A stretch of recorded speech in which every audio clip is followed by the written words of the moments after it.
फिर हमने सुनना चाहिए कि नहीं सुनना चाहिए? हमने सुनना चाहिए। हम सुन रहे हैं क्या? पिताई ने बताया, सर ने बताया, हम सुन रहे थे क्या? नहीं, हम लोग मस्ती कर रहे थे। हम लोग मस्ती कर रहे थे। उन्हें किसने क्या बोला हमको कुछ मालूम है क्या? नहीं मालूम। फिर हम लोग सीखेंगे कैसे? हमको समझ में आएगा कैसे? हमको सीखने के लिए हमको सुनना जरूरी है, समझना जरूरी है, और फिर उसके ऊपर हमको अमल करना भी जरूरी है। ठीक है ना? तो अभी तक हम लोग क्या कर रहे थे? हम लोग यहाँ आ रहे, अच्छी बातें सीख रहे थे, अच्छी बातें आपको बता रहे थे। अभी यहाँ पर एक बात हुई है। अभी हम तथागत बुद्ध को हम लोग वंदन करते हैं ना। हम लोग क्या बोलते हैं? धरती में शरणं नयन, बुद्धो में शरणं वरं, एतेन सच्च वचन होतु में जन्म। ठीक है? क्या बोल रहा है? उसका मतलब क्या हो रहा है? मालूम है किस बोल रहे हैं?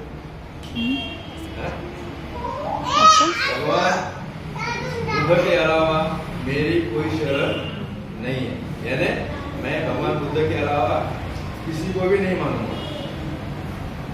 ठीक है? हम बुद्धिस्ट हैं, कठोर को मानना है क्या? बुद्ध की शरण में आए हुए हैं, तो हम भगवान बुद्ध के अलावा हमारी कोई शरण नहीं है। भगवान बुद्ध के अलावा हमें किसी को मानना है। ये कहते हैं धरती में शरणं नयन, धम्मो में शरणं वरं, एतेन सच्च वचन होतु में जन्म। फिर हम के अलावा मेरी कोई शरण नहीं है बाबा साहब। तीसरा है धरती में शरणं नयन, संघों में शरणं वरं, एतेन सच्च वचन होतु में जन्म। संघ के अलावा मेरी कोई शरण नहीं है, यानी मैं बुद्ध, धम्म और संघ के अलावा मैं किसी को नहीं मानता। हमको ये सारी चीजें हमको समझना है। हमने पंचशील बताया था ना कि आपको इसके पहले पानातिपाता समाधि में क्या होता है? उसका मतलब प्राणी हिंसा नहीं करेंगे, है ना? दूसरा क्या था? अधीन दाना वीरमणि सिक्खापदम समाधि में नशीली वस्तु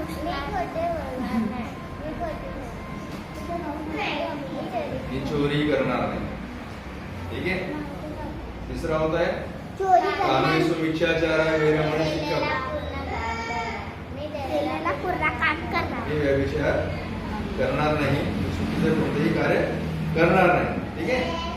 चौथा है मुसावाद वीरमणि सिक्खापदम समाधि मी खोटे बोलणार नाही। ठीक है? पाचवा है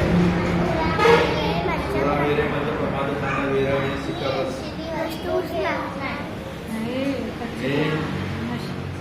दारू, बीड़ी, तंबाखू, गुटखा, कुठल्याही नशील्या पदार्थाचं सेवन करणार नाही। ठीक आहे? हे आपण आधी सांगितलेलं आहे। आता ताईने एक गोष्ट सांगितली की आपण इथं कार्यक्रम घेऊन राहिलो, तो आम्हाला लोक टीका करतात। 4 दिवस झाले विहारात चालले, तर शहाणे झाले, आम्हाला ज्ञान घेऊन लागले। ठीक आहे ना? किती बरोबर आहे? लोक बोलणार आहे, लोग कहेंगे हम जितना भी काम कर रहे हैं सर, हम चाहे हमारे पास 2 लोग आए, 4 लोग आए, अपन जो बातें यहाँ पर कर रहे हैं, जो बातें हम धम्म के अपने चर्चा कर रहे हैं, उसमें लोग हमें कहेंगे। लोग आते नहीं, कारण वही है, आप यहाँ पे आकर 2 बातें करते हो, घर में बैठ के चर्चा करते कि वो शाने लोग हैं। वो शाने ये जो शाने लोग हैं, इनके पास में दूसरा काम धंधा नहीं है बिहार में आने के अलावा। तो ये हमको अभी शाने होकर हमको क्या इनकी बातें सिखा रहे हैं। हम चाहते हैं, हम शाने नहीं भी, तुम शाने हो, तुम आओ, तुम बोलो, तुम समझाओ। तुम ये सारी चीजें नहीं कर सकते, इसलिए हमको करना पड़ रहा ना। अगर आप लोगों ने किया होता, अपनी जिम्मेदारी समझी होती, तो हमें करने की क्या जरूरत पड़ी होती? तो ये सारी बातें हमारे को समझने की है कि आज इस तरीके का जो चित्र यहाँ पर नजर आ रहा है। कल एक बात और हुई, कहता बैठक में अपन बसलो होते, शिवनगंज ने एक बात बताया, उनके रिश्तेदारी के अंदर में, परिवार के अंदर में कुछ बातें ऐसी हुई। लड़की ने इंटर कास्ट मैरिज किया, सारी चीजें हिंदू पद्धति की वजह से सारे लोग परेशान। लड़के ने मैरिज किया, वो भी इंटर कास्ट मैरिज था, तब भी घर के अंदर में सारी चीजें हिंदू पद्धति से थी।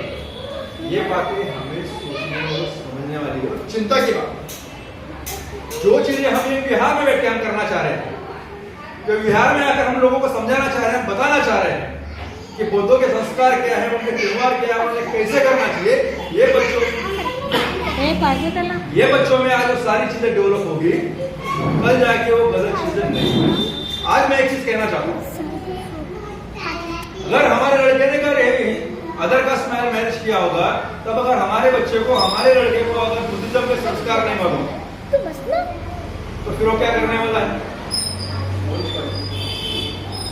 जो लड़की अन्य धर्मों से आई हुई है, इतर धर्मों से आई हुई है, वो जैसा बोलेगी वो ऐसा नाचने वाला है। माँ बाप अपने बच्चों को संस्कार नहीं दिए, ये गलती उनकी थी, तो फिर माँ बाप की जैसे वो लड़की कर रही है वैसे नहीं कर रही। तो हमें ये बात समझने वाली है कि अगर हमको बौद्धों के संस्कार अगर हमारे बच्चों के अंदर में हम नहीं डालेंगे, वो बच्चों को हम संस्कार बौद्धों के हम नहीं सिखाएंगे, फिर उनको कौन सिखाने वाला है भाई? अगर आज इन बच्चों को हम संस्कार नहीं सिखाते बौद्धों के, तो कोई दूसरा बाहर का आदमी आकर इनको धर्म सिखा के चले जाएगा और हमारे बच्चों को बुद्धिज्म से भटकाएगा। ये डर, ये शंका आज भी नहीं सकते हैं जो भगवान। और इसलिए आज तमाम माता पिताओं को, तमाम अपने आप को बुद्धिस्ट समझते हैं उन लोगों को ये बात अत्यंत जरूरी है कि उन्होंने इस त्योहार में नहीं है तो नहीं आपको चलता है, लेकिन अन्य त्योहारों में भी जाकर कार्य शिविर लेकर धम्म कार्यक्रम के अंदर में हर संडे को वहां पर इकट्ठा होकर बौद्धों के संस्कार सीखना उन्होंने अत्यंत आवश्यक है। और उन्होंने अपने बच्चों को बौद्ध धर्म के हिसाब से ढालना ये अत्यंत जरूरी हो गया है। लेकिन अगर आप ऐसा नहीं करोगे फिर आप ना खुद से रह सकते हो, ना बच्चों को बौद्ध धर्मानुसार आप उनको ढाल सकते हो। और अगर उन्होंने कुछ अलग कदम उठाया तो ना वो बच्चा, हर माँ बाप चाहता है कि मेरा बच्चा अच्छा पढ़े, अच्छा लिखे, अच्छे पदों के ऊपर में काम करे, लेकिन कोई माँ बाप ये नहीं चाहता कि मैं मेरे बच्चों को मैं धम्म के संस्कार दूं। आज ऐसी परिस्थितियां है, हमारा बच्चा क्लास में अधिकारी भी बन जाता है लेकिन उसकी बुद्ध वंदना नहीं है। तो हम अपने बच्चों को एक अच्छा अधिकारी बनाना चाहते हैं, लेकिन एक अच्छा इंसान बनाना है तो उसको संस्कार देना अत्यंत आवश्यक है। जब तक नहीं आएंगे तो आने वाले समय के अंदर बौद्ध धर्म टिक पाएगा या नहीं टिक पाएगा, सही तरीके से खड़ा रह पाएगा या नहीं रह पाएगा, ये समस्या आज भी प्रश्न आज भी हमारे सामने खड़ा है कि हम अपने बच्चों को क्या दें। आज बाबा साहब की पुण्य से हमारे लोगों को नौकरियां लगी, अच्छे पदों के ऊपर में काम कर रहे हैं, लेकिन आज वो क्या कर रहे हैं? उनका अपना योगदान जो समाज के लोगों को देना चाहिए वो न देते हुए खाओ पियो ऐश करो की जिंदगी जी रहे हैं। वो बिहार में आना नहीं चाहते, वो बच्चों को बिहार में लाना नहीं चाहते। तो यहाँ नहीं आना चाहते तो फिर कहाँ जाना चाहते हो? ये सवाल भी हमारे फिर कहाँ जाना चाहते? आपको पर्याय आपके पास नहीं है, आपको यहाँ आना पड़ेगा, ये वक्त का तकाजा है। और आपके बच्चों को सारी चीजों संस्कार आपको देनी पड़ेगी। अगर आप नहीं दोगे तो आने वाले समय के अंदर में बुद्धिज्म को खतरे में लाने, बाबा साहब ने बोला था ना, आपको जबरदस्ती नहीं है कि मेरे साथ में अगर आप बुद्धिज्म लो, लेकिन जब आप बुद्धिज्म आप ले रहे हो तो इसकी खबरदारी भी आपको लेना पड़ेगा कि कल कोई आपके ऊपर उंगली उठा के ये ना बोले कि आपने बुद्धिज्म को कलंकित किया, बुद्धिज्म को आपने बदनाम किया हो।